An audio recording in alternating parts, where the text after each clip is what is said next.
नमो नमः दोस्तों, स्वागत है आप सभी का मेरे इस चैनल में जिसका नाम है वक्रतुंड बाय सोनाली। अगर आप चैनल पर नए हैं तो चैनल को सब्सक्राइब करना बिल्कुल ना भूलें और साथ ही में बेल आइकन दबाएं ताकि आपको आने वाली वीडियोस की जानकारी मिलती रहे। तो आज के इस वीडियो में हम लोग सीखने वाले हैं संख्या यानी नंबर्स के बारे में। तो चलिए शुरू करते हैं।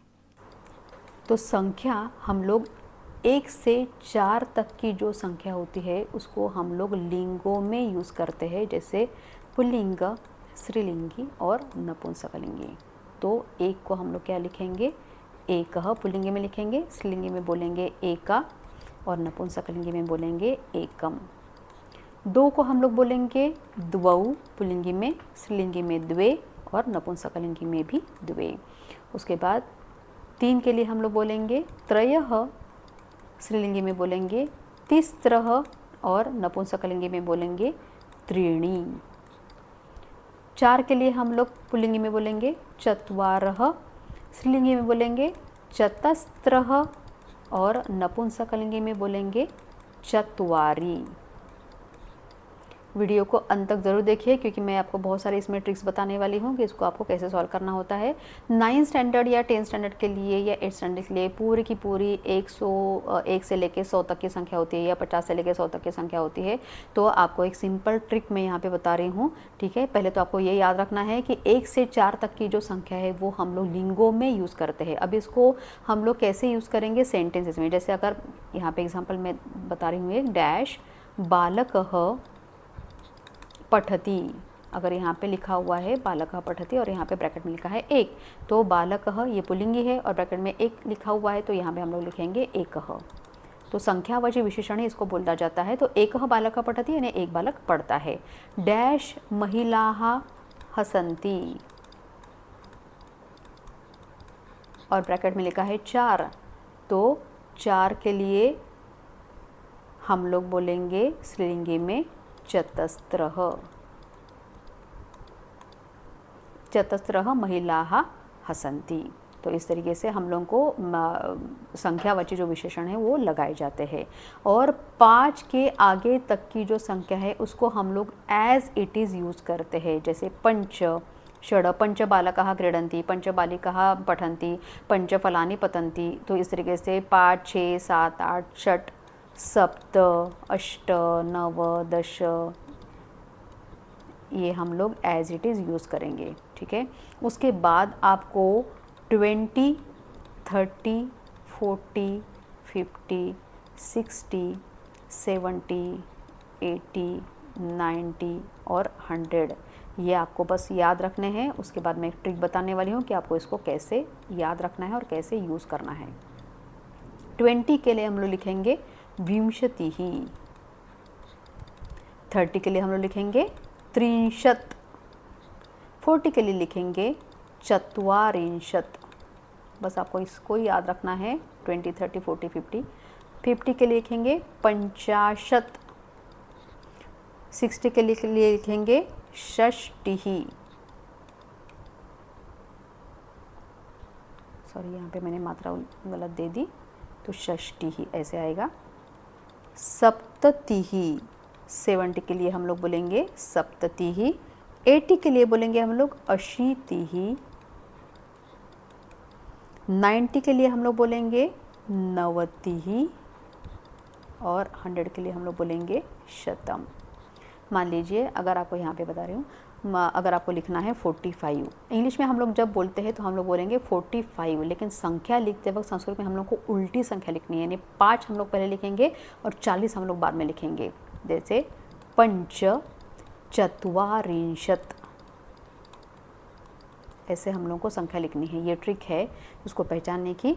तो आपको याद रखना है कि जैसे इंग्लिश में हम लोग बोलते हैं 45, तो हम लोग 45 बोलते हैं, तो संस्कृत में हम लोग लिखेंगे पहले 5 लिखेंगे और उसके बाद 40 लिखेंगे, तो पंच चत्वारिंशत्।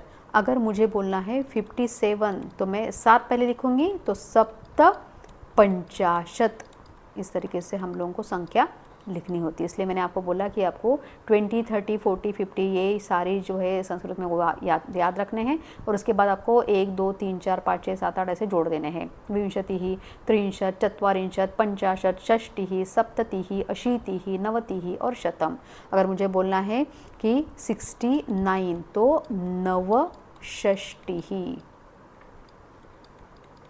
इस तरीके से हम लोग उसको लिखेंगे। तो चलिए इसके लिए हम लोग अभी एक वर्कशीट सॉल्व कर लेते हैं ताकि आपको और अच्छे से समझ में आए कि इसको आपको कैसे सॉल्व करना है। उचित संख्यावाची पदम लिखत। पांडवाः डैश आसन, यानी पांडव थे, कितने थे? 5 थे। तो 5 के लिए हम लोग एज इट इज लिख देंगे यहाँ पे 5। उद्याने आम्रस्य वृक्षाः सन्ति, कितने हैं वृक्ष? वृक्ष है कितने? तो 4 वृक्ष है।